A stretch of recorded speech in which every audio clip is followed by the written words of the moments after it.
Welcome, Pod.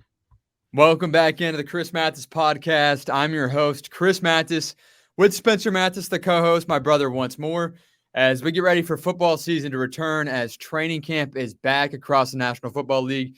I guess 2 weeks ago, we talked about some of our headlines coming into training camp. One that we missed that we instantly regretted after it aired a little bit over a week ago was the Deshaun Watson situation there in Cleveland to see if Jacoby Brissett can help lead that team that has a stacked roster to the playoffs and how far he'll go. We're still awaiting Deshaun Watson's suspension and how many games he'll have, but I don't expect that they'll be a true contender or even in the playoff race if Deshaun Watson is not the quarterback. So I want to start off the show with that, and we'll see when Deshaun Watson's suspension is finally announced. I saw one article say 2 to 6 weeks when Russell Gage, receiver Calvin Ridley for the Atlanta Falcons. He was suspended for an entire year for gambling.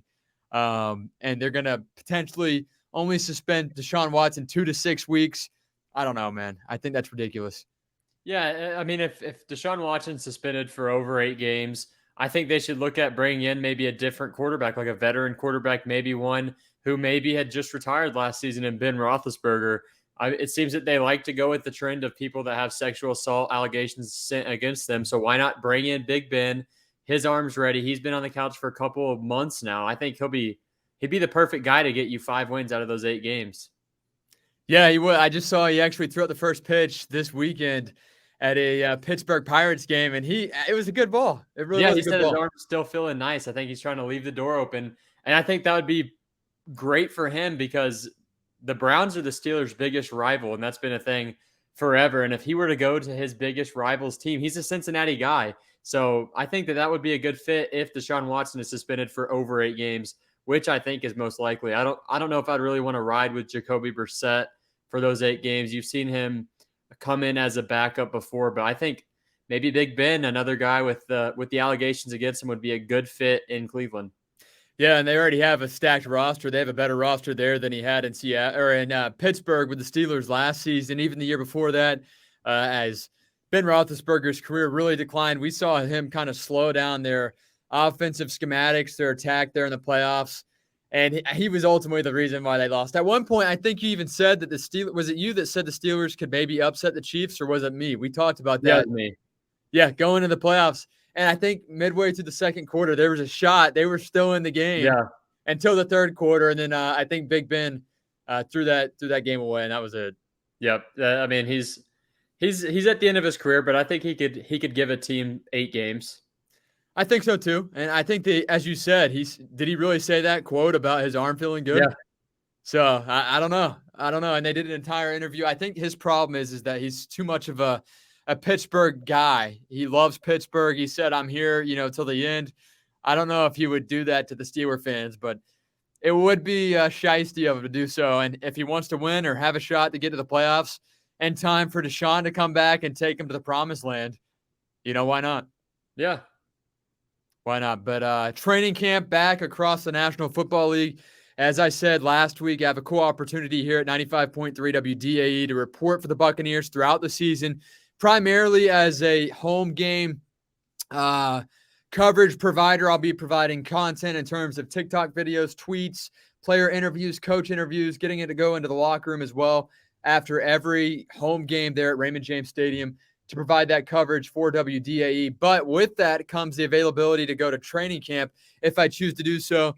And I can go to training camp, hang out really wherever I want to in terms of where media is, go get videos, photos, live tweet the training camp, what's going on. Tom Brady back out there, 44 years old, flinging the rock, hasn't lost a step. I'll say that right here, right now. I know it is training camp. Take it with a small grain of salt, but he looked really good, firing on all cylinders.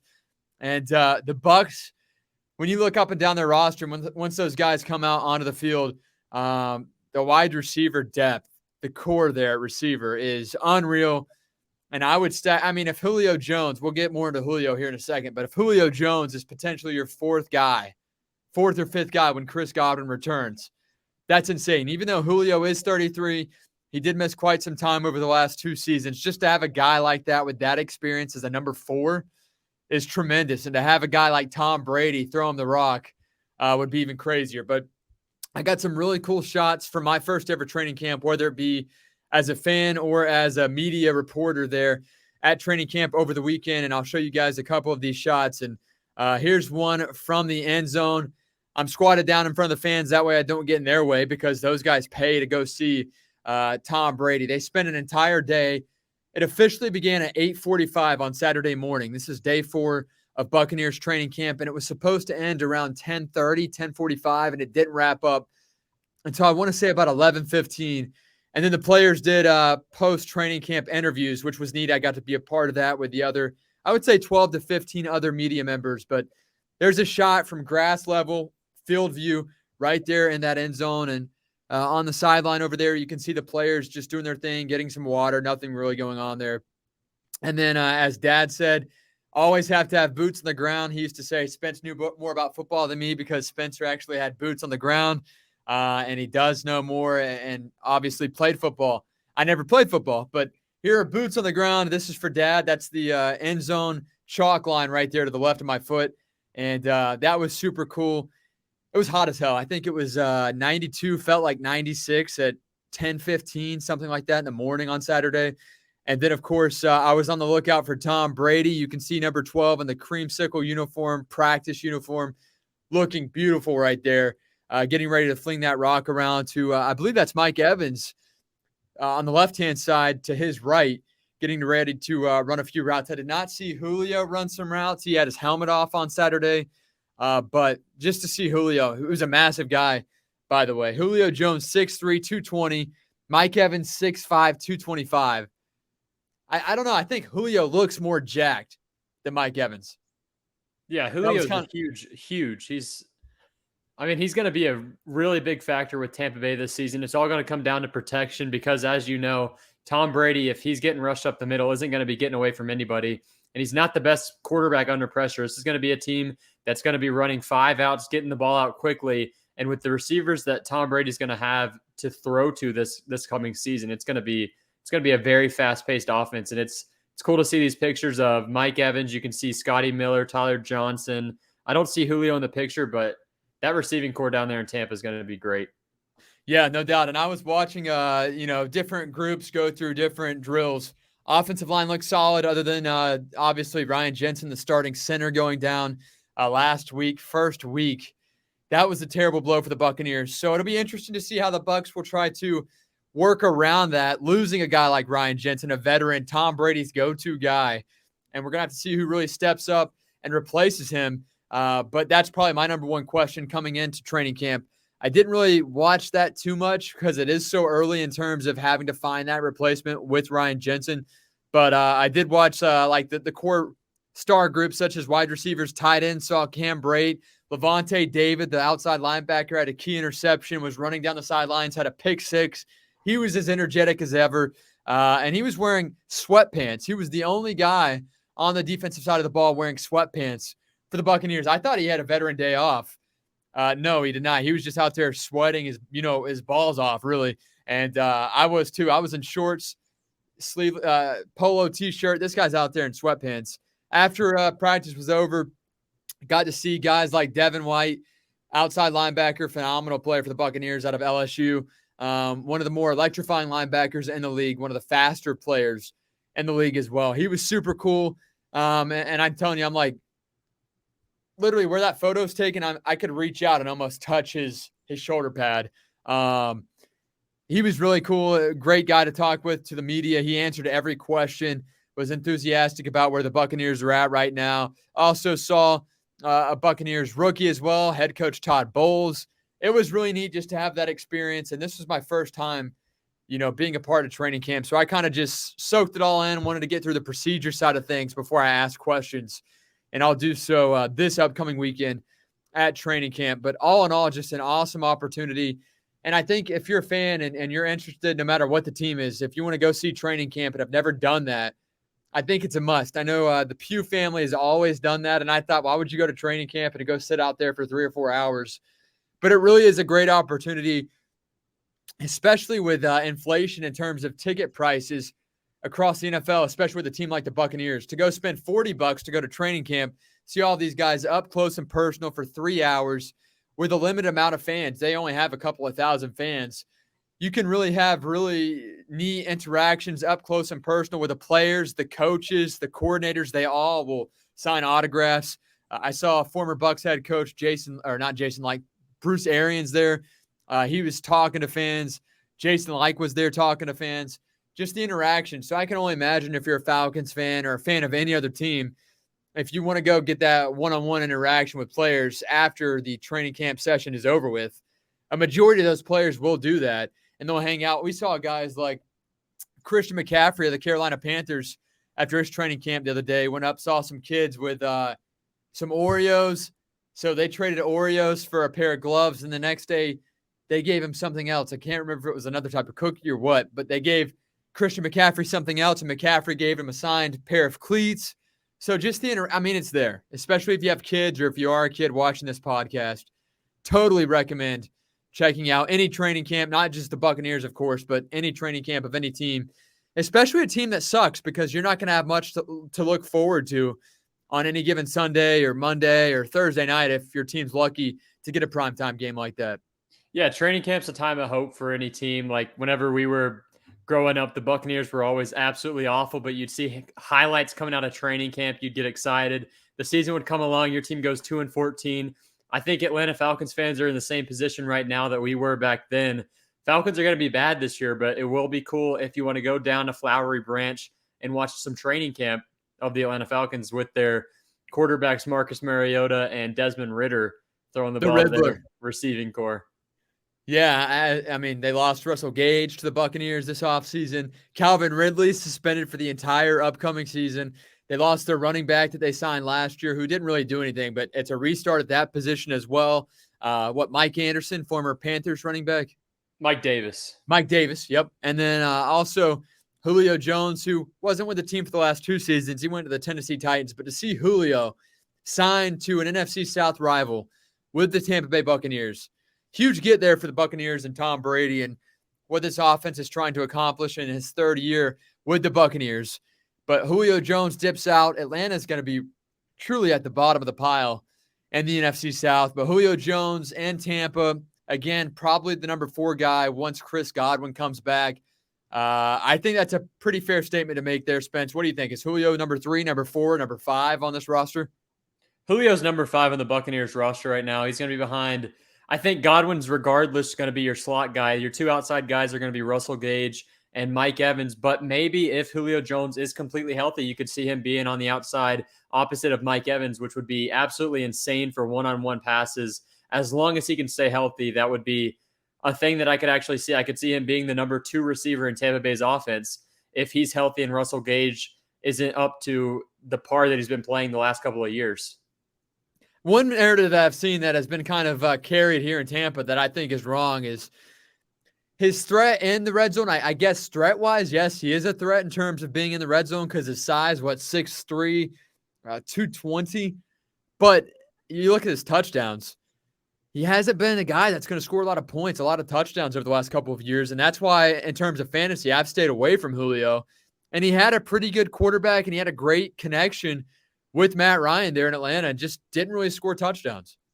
Yeah, I mean, I think at this point in his career, he's not going to be a guy that's going to stretch your team down the field like he had been over the last 10 years plus for the Atlanta Falcons. And then going into last season with the Tennessee Titans, there was a little bit of hope for that. But he's not the same player that he was.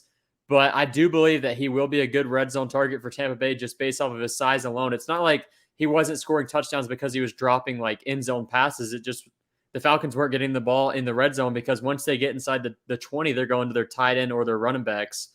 And that's been the thing for the Falcons over the forever since I've been watching the NFL. So I think Julio's going to have to switch it up. You see him there wearing number 85. You got to go with the smaller number than that. He looks like a tight end in this photo. So I'm hoping he can maybe trade numbers with Blaine Gabbert or go into the lower tier of numbers. Got a couple of questions here for you. I ran these questions on the Pat and Aaron show earlier last week. He's battled through some injuries over the last 2 seasons, in particular playing in 10 games last year and just 9 games 2 years ago. Over under 8.5 games played for Julio Jones in 2022. I'm going to say over 8.5 this season just because he's not going to be the number 2 guy like people are thinking he's going to be ahead of Russell Gage. I don't think he's going to be ahead of Russell Gage going into the season. Maybe if he shows that he can stay healthy over the first 8 games, he'll get that number 2 spot over Gage. But I can see him definitely playing over 8.5 games just based off of how much usage he's going to have this season. It's not going to be as much as it was in Atlanta. And over his last 2 seasons, of course, there in Tennessee, he had a total of 4 touchdowns.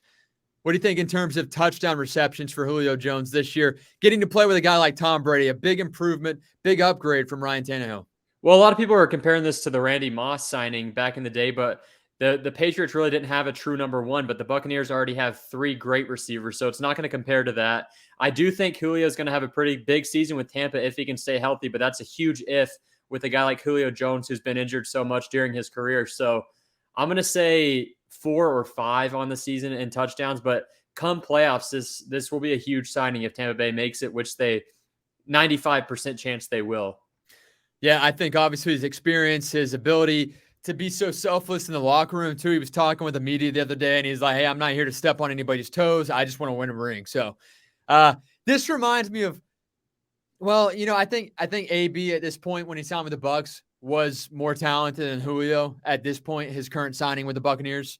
You don't think so? I don't think so, because remember the stint that he had with the Oakland Raiders, misses an entire season. This is exactly like the signing. I mean, this is a guy that spent most of his career with one team, went to one other team for not just a year with the Tennessee Titans, and then Antonio Brown went to another team with the Raiders for a year, and then came to Tampa. I think that this is signing Antonio Brown to the Buccaneers, but with a more stable mental ability to live as a normal person. Yeah, on and off the field, and obviously stay out on the sidelines and not dip out from his teammates. But I think in terms of a guy losing a step, I think Julio has lost a step compared to when AB signed with the Buccaneers. I could felt see more that, confident but in the physical capabilities of AB when he signed in Tampa than with Julio. I'm not sure if it's as much as Julio's lost a step or he just can't stay on the field. I don't really think he's lost a step at this time until we see otherwise this upcoming season. But just last season with the Titans, he didn't play that much. He was hurt a lot of the season. The Titans were a good team, but they ran the ball so often with Derrick Henry, and that's how they got to the playoffs. And then they ultimately fell short. Julio was out of the playoffs. So I think that we don't really know if Julio's lost a step, and we'll see that over the first 4 weeks of the 2022 NFL season. Yeah, and I know some people aren't going to call this a revenge game or games because he will play against the Falcons twice this year.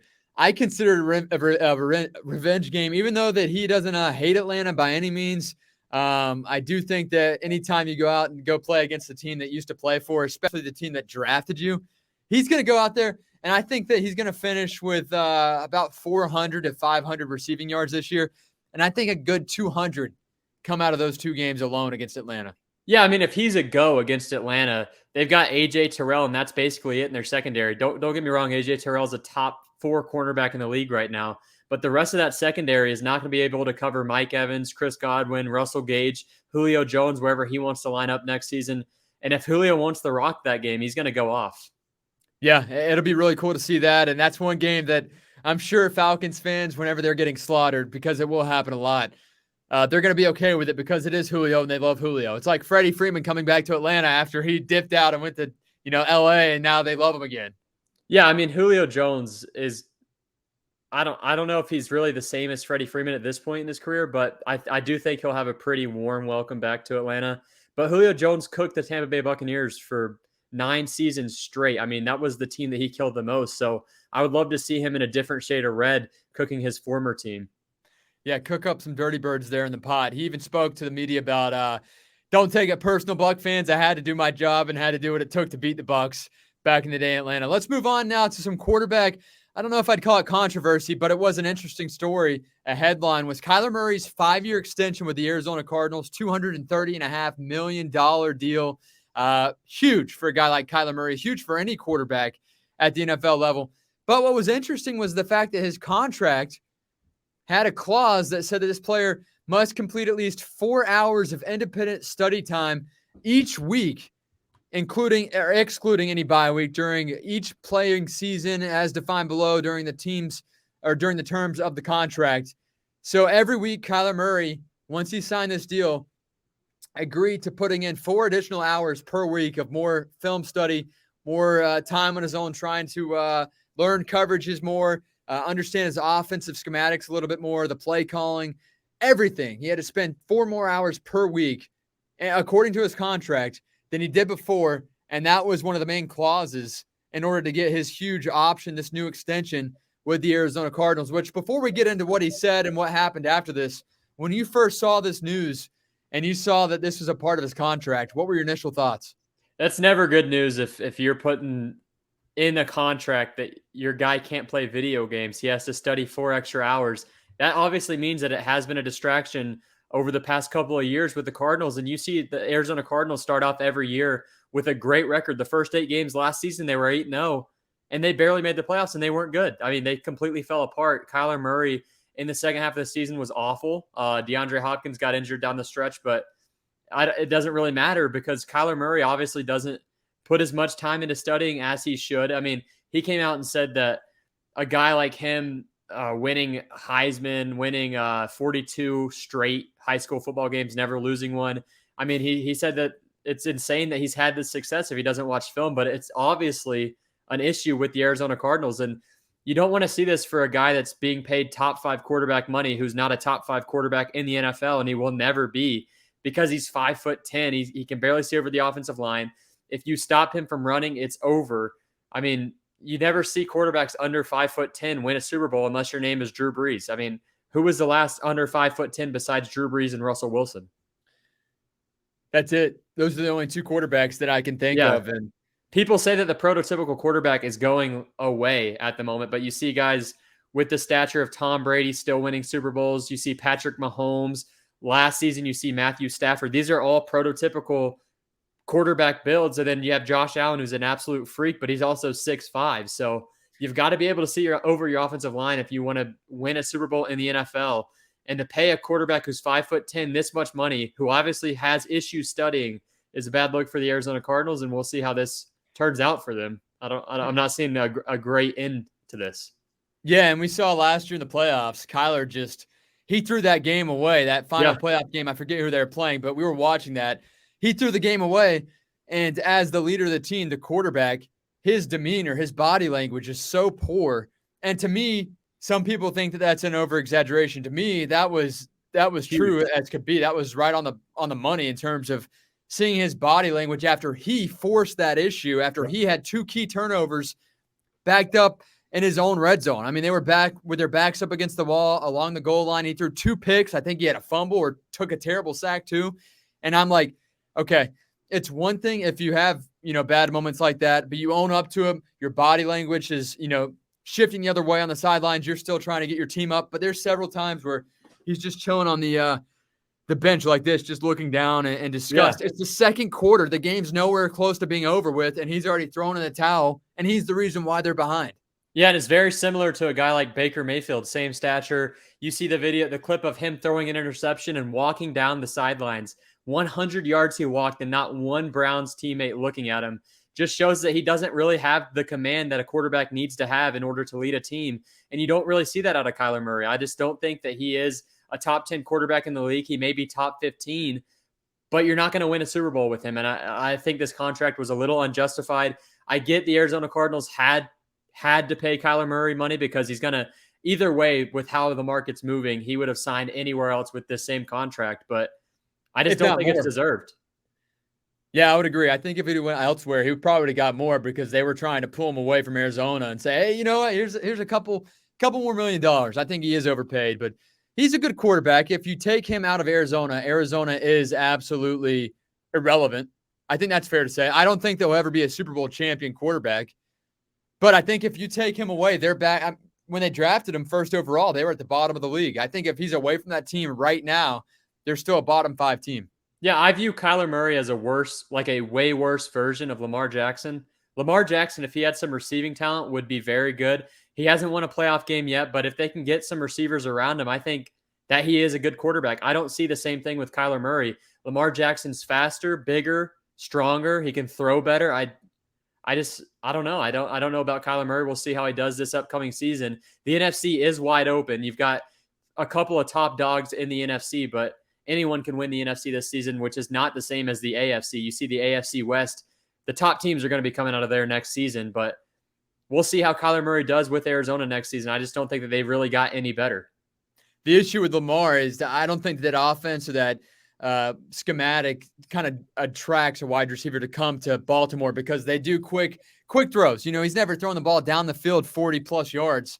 And if I'm a receiver, why would I go there to have to block the most I've ever blocked in my life? Because he's going to take off with the football more often than not, and you're going to have to block down the field. So not only are you not getting the ball as much, you're not having an opportunity to make a huge, spectacular Sports Center top 10 play because he's not throwing the ball 45 yards plus through the air.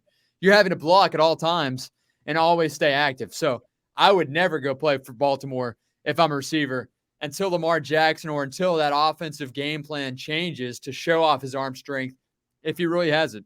Look, Lamar Jackson to me is a better version of Michael Vick, in my opinion. So I think if they could get a really good speed threat, not named Hollywood Brown, because the man could not catch a football, Lamar Jackson has a really good deep ball. I mean, you can see it over his highlights. He only played like 8 games last season, but he was throwing that ball almost as good as any other quarterback in the NFL before he got injured. He also almost had 1,000 rushing yards. I mean, this guy is a guy that people should want to go to play for. They've got a good head coach in Jim Harbaugh.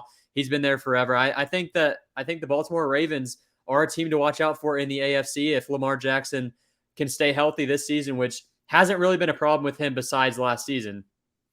And with Lamar, they say that he has beefed up some. He has worked on his biceps. He showed those off in a couple of Twitter pictures a few weeks ago, but they say his arm strength is getting better, and with that comes the ability to throw a tighter spiral. So I'll definitely keep a lookout on him, and I'm playing in a PPR fantasy football league this year, and he might be a guy that I go to. I don't know. Yeah, if you miss out on the top 5 quarterbacks in the NFL, I think Lamar Jackson's probably top 8 in my opinion, probably number 6 on my list.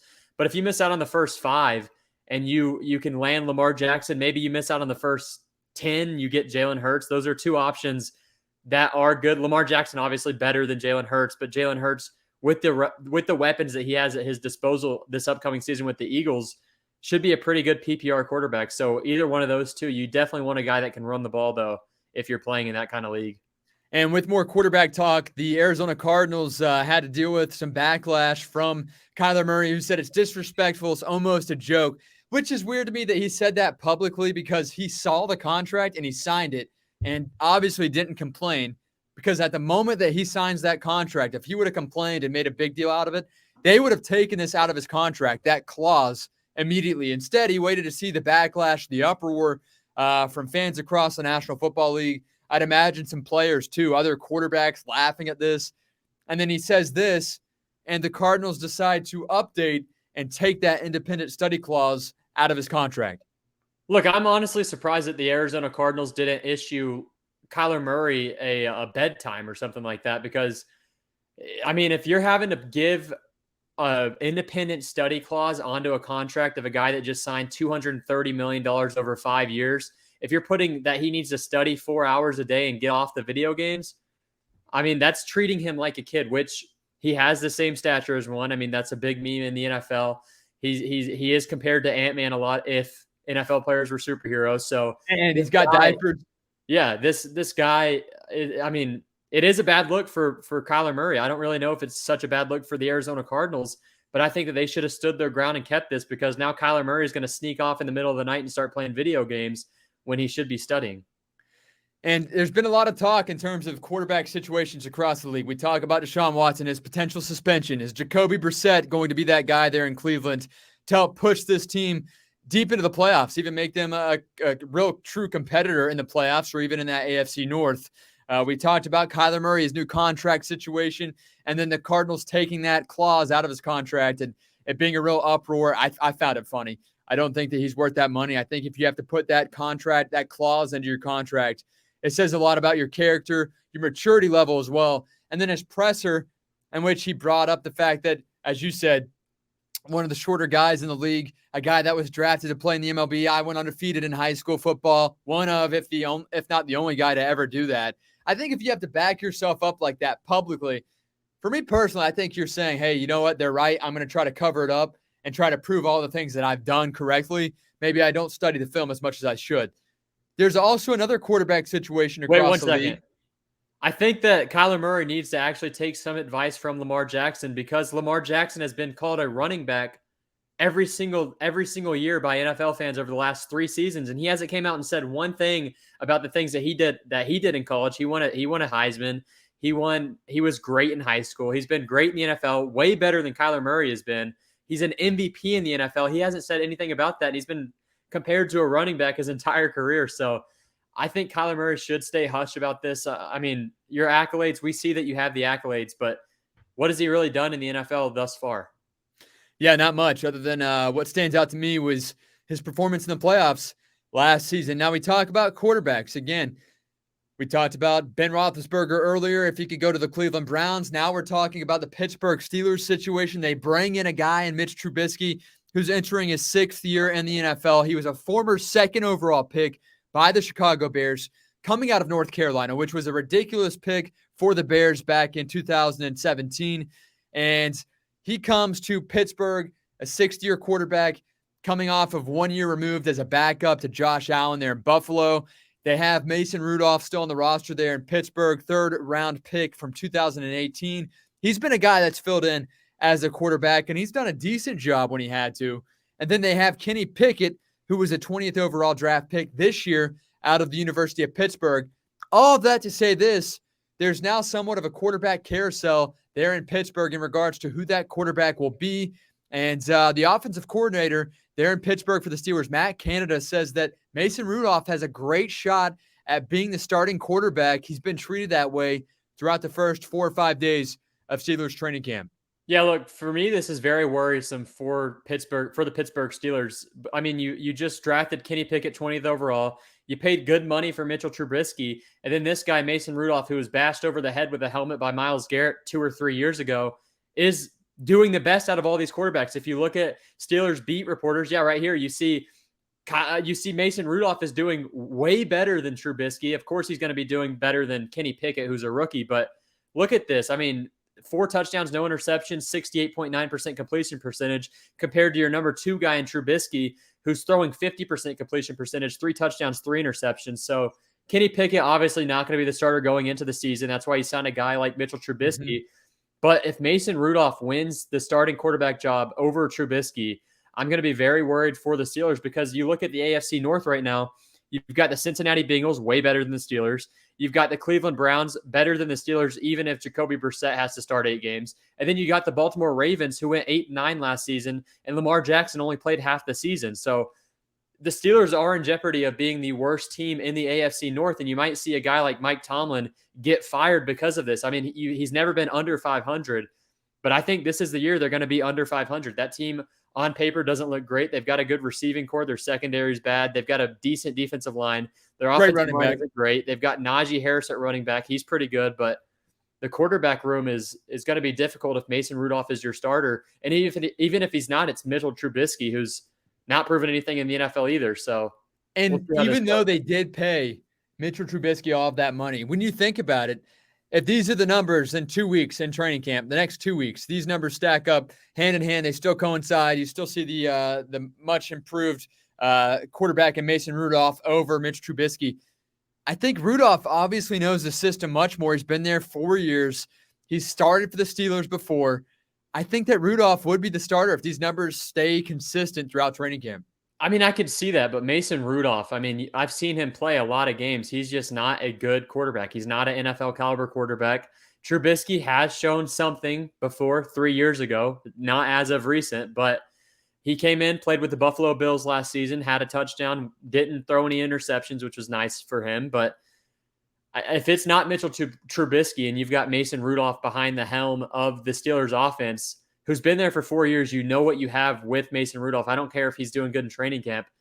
I don't think the Steelers are going to be good. I think that they're going to be under 500 and they're going to be last in the AFC North.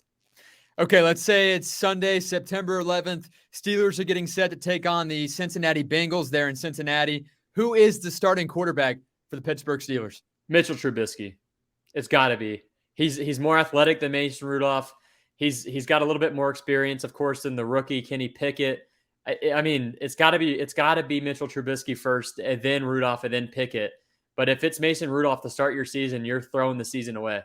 Yeah, no doubt. But I would not be surprised if these numbers still stay where they're at right now. If they still align in terms of what we've seen so far throughout the first couple of days, first 4 training camp practices, if those numbers stay the same, and we see throughout the playoff or the preseason as well that obviously Mason Rudolph's still doing a good job in the preseason, I think that Mason Rudolph has a fair shot. I think it's a lot closer to the flip of a coin than some would imagine. Yeah, and it's really worrisome that Mason Rudolph is in the lead right now because Yeah. in training camp, the quarterbacks all run the same exact plays over and over and over and over again. They're running the same series with the exact same offensive plays. And if Mason Rudolph is leading your quarterback room in first place right now during training camp, I mean, it's not looking good for your team. I don't care who you are. Yeah, I'd hate to be a receiver right now thinking, dude, I got to catch this ball. That way Mason is not the quarterback. I got to try a little bit harder when Mitch is throwing the ball to me just to make sure that obviously Mason Rudolph is not my guy to start off the year. We'll close out the show with some DK Metcalf talk as he signed a 3-year, $72 million extension, and obviously a good signing there if you're DK Metcalf. And I watched his post presser after he signed his contract, and he gave thanks to his high school coaches, his high school teachers, middle school coaches and teachers, his college professors, college coaches, and then mentioned 10 to 12 veteran guys there that have been there in Seattle since the day he was drafted a few years back. And I respected that a lot from DK Metcalf. To hear and see that, that says a lot because I think that his character is kind of tainted. I think that some people do think of him as a drama queen, and that was kind of my look there at DK. I thought he was a drama queen over the last couple of years, but maybe at the end of the day, maybe he's not a drama queen and something's just kind of shaken out the way that we didn't want to see or that he didn't want them to do. Yeah, I somewhat feel bad for DK Metcalf because he was stuck in between a rock and a hard place because he had to sign a contract this offseason. If he were to not sign a contract and get injured, you never know what the contract could be. But now he's stuck in Seattle with Drew Lock as his quarterback or Geno Smith for the next 3 years. And that's not going to be fun for DK Metcalf. We'll see. Maybe he can put up big numbers with Lock, but it's tough for DK Metcalf because he had to sign this offseason unless he wanted to risk losing everything next season. I saw Drew Lock throw a couple of passes into an accuracy net. Oh, yeah. It was good. It was good. Did you see that? Yeah, those are line of scrimmage screen passes into a net, and the internet was trying to hype it up. Hey, I'm not saying that they were wrong for trying to, or that they were right for trying to hype it up. I'm not saying that, but they had 3 consecutive throws in the middle target, right where the coach had his hands. I thought it was pretty impressive for a guy like Drew Lock, who really should not be a starting quarterback in the NFL. I mean, any NFL quarterback, regardless of what string you are, should be able to do that. I mean, those are 15-yard passes across the line of scrimmage. So I would hope that he could do that. We'll see if he can maybe pick it up in game, but he didn't do it with the Denver Broncos over the last couple of seasons. Spence, I think we hit on everything here on the podcast. Any other thing that you wanted to plug or mention that we may have missed? Yes, we cannot show TikTok videos on here, but go to @LSavageSpence on TikTok and watch Kyler Murray dressing up as Justin Fields. He actually met his idol, Justin Fields. So if I were you, I'd look up @LSavageSpence. That's a really cool, it's a nice video for Kyler Murray after signing that big contract, looking up to a guy who's a lot like him. He goes, dresses up as Justin Fields and meets him in person. And I think that's a pretty heartwarming video. So I would definitely go watch that if you have not already. Again, I'll attach all the links that you guys need to check out: our YouTube page, our TikTok page, everything, our personal Instagram, personal Twitters, of course, our Twitter page here for the Chris Mathis podcast. And I'll also attach Spencer's TikTok right here in the description. And Spencer's killing it with the TikToks. Really is. I mean, 3 consecutive posts that have consistently got either a good number of views or a good number of likes. Now we just got to find that middle ground, and we'll do so. The more consistent he stays with these amazing, banging TikTok videos, the more views and likes he'll get. So go check out the links in the description down below. We'll catch you guys next week. And we're currently in talks with Yusuf Mugerbil, offensive lineman there at the University of Florida, to join our podcast. I'll keep you guys posted. And in order to stay up to date with the latest on when he'll join our show, follow our Twitter page @TCM_pod. That's it, guys. Catch you guys next week.